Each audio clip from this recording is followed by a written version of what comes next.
Hello friends, this is Dr. Tina. It's been a long time. Pardon me, life has been very busy.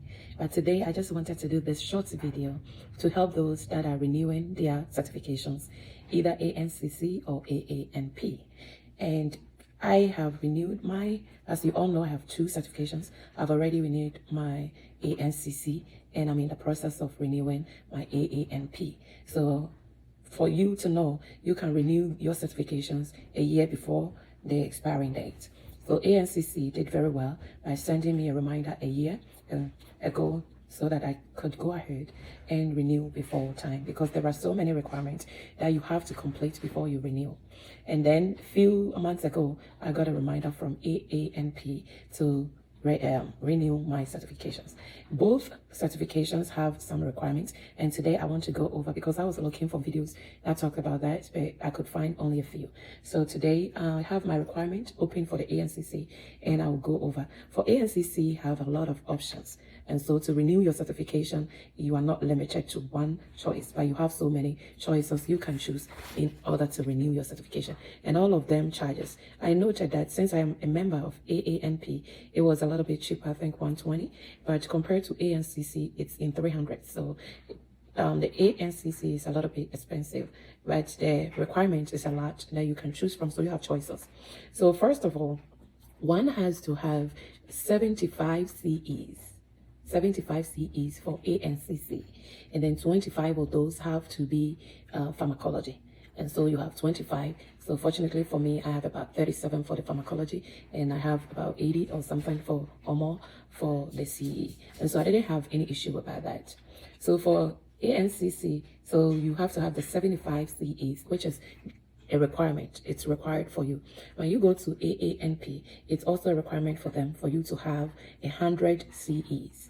Out of that, you have to have a 25. So I take it to be like 125. So you have to have 25 pharmacology and 100 for the CEs. So the requirement for ANCC is less compared to the AANP. There's another option that you can do several of the CEs. And if you don't have to do other choices, you can just double that and you can renew for the ANCC. But they don't have that choice in AANP. So one have to have your current RN license. So you have to renew it. If it has expired, you cannot apply for either of these certifications renewal. So you have to have your current RN. And also your certification has to be current. It doesn't have to expire. If it's expired, there's another situation, but it doesn't have to expire. That's why they remind you to go ahead and submit your application so that you won't be late or expired. So they want your current certification to be current, not expired. And then they want your RN license also current. And then they want the CE also. And so both ANCC and ANP require CE. They require your current certification and current RN license. And then for ANCC, they have a second category. So you can choose from any of these. But for the CE, it's compulsory for you to have the 75 and 25 as the pharmacology. But then they have other requirements, and so they have broken it into categories. And they have academic credits. So academic credits is maybe you did DNP, and maybe your certification is FNP. And since you did the FNP and you did your DNP afterwards, you can use those credits hours to renew your certification. Mind you, the 75 CE and 25 pharmacology is a requirement, and then you can choose any of these options, which one is academic credits. So your academic credits, you have to have 5 semester credits or 6 quarter credits. So what I did was I just log in all my credits I did for the DNP, and then I attach my transcript. It doesn't have to be official. I did unofficial transcript, something to prove that you did it.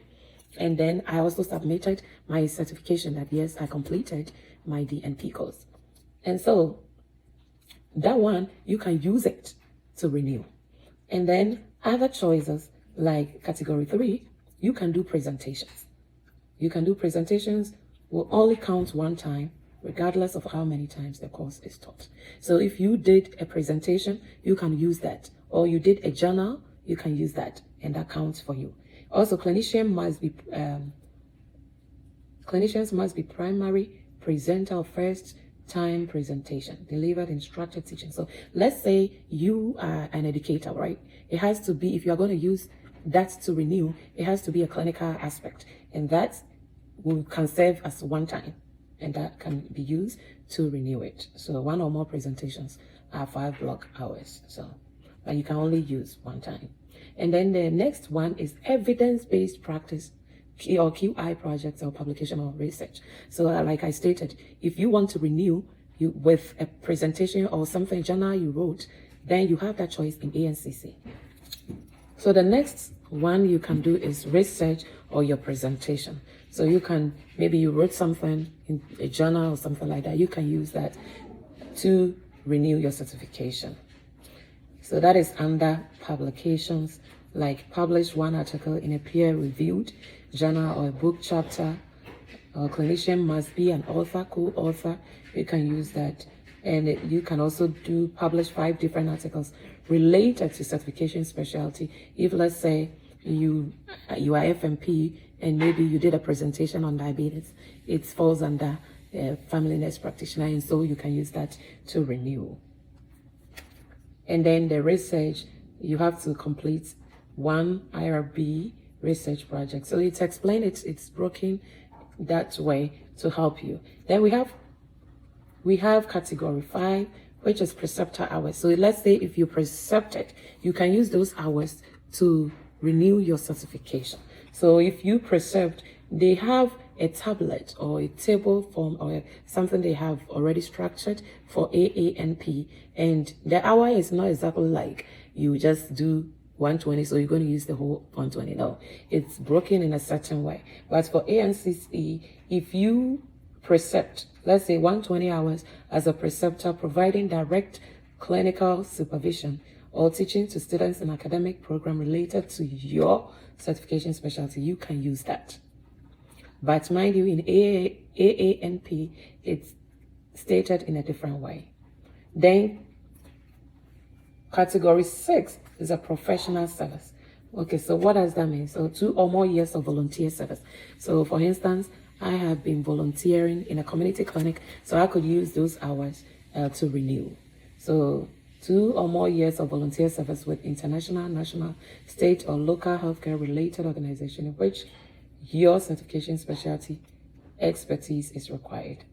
Accepted volunteer activities include service on boards of directors, committees, editorial boards, review board, task forces, and medical admissions. So those are what you can use to renew it. Then we come to category 7, which is your practice hours. So your practice hours are what most people use. But nowadays, it's hard to find a job in your certification field. So a lot of people are not able to renew using that aspect. But if you have been working, then you can use those practice hours you have worked. So a minimum of 1,000 practice hours in your certification specialty, and can be completed either through employment or as a volunteer. So for instance, right now, as I'm renewing for AANP, I'm trying to collect all the places I have practiced. So I have my agency turned in their hours with the head letter, and volunteer people did the same thing. My previous jobs that I did, I'm still waiting on that. But for ANCC, I just use my academic and my CEs to complete. But this one, I have to have, for ANCC, it's compulsory for you to have the 1,000 practice to do it. So they have only 2 choices. Either you take the board or you do the practice hours. If you're a teacher, then you can use a clinical teacher, then you can use your 500 from the clinical, but you still have to have another 500, making it 1,000. So ANP is strictly 2 categories, like exams and your the practice hours. But for ANCC, as we are going through, has so many, 8 of them that you can choose to renew. And so for that category 7 is the practice hours, which is 1,000. But if you're a faculty can use hours of direct clinical supervision of students for clinical practice and must be in a role or population that the CNS or NP faculty must have direct supervision of APRN students. And so if you're a faculty, you can use your clinical or teaching hours to apply for this to renew your certification. And then we come to the last category, which is assessment or examination. And that is you can go take the board again if you want. And so many people do not go for this because you have to really study and all that. So they choose from any of these 8 except the last one, and then they renew it. So for ANCC is a little different.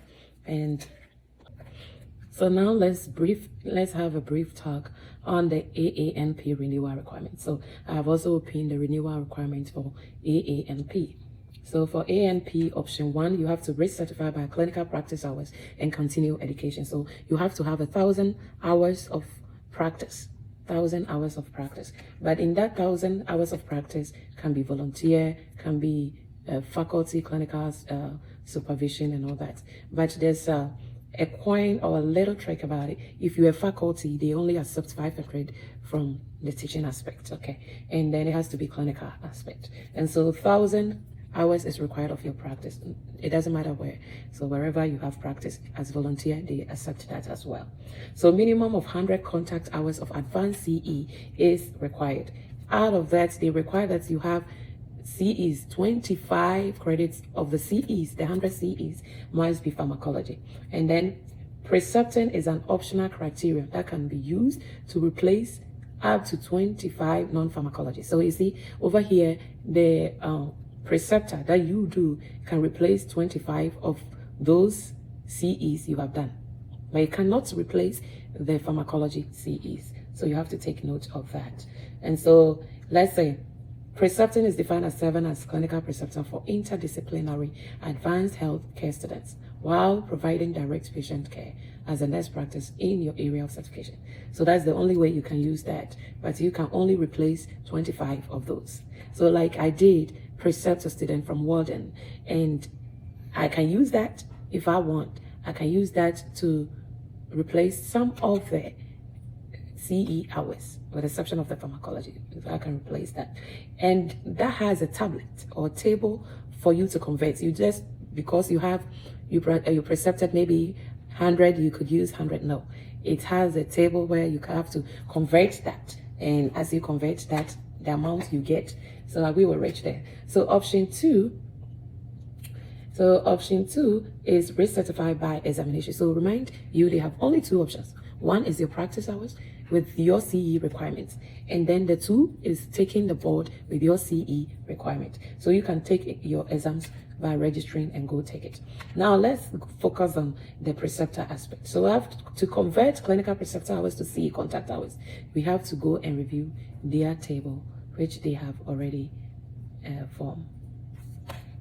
So preceptorship hours, that's how their form is labeled. And the qualification is for you to precept a nurse practitioner students. And so they have broken down the convention table, which they have it over here.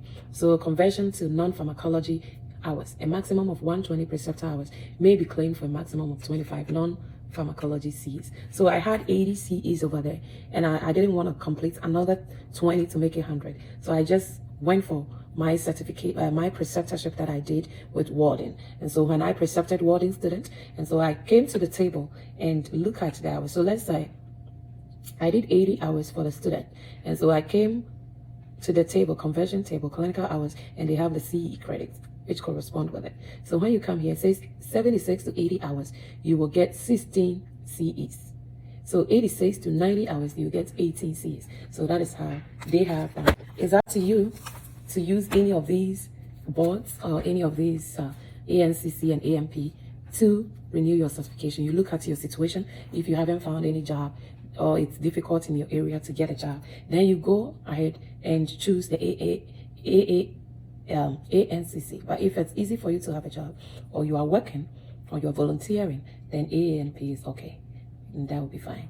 So choose from any of them, those choices. I'm glad I have 2 certifications because I'm done recertifying the ANCC, and the AANP is taking me a while because all these places I didn't know I have to gather all these hours. So now I'm reaching out, and it's difficult to get even some of these places that I worked with them.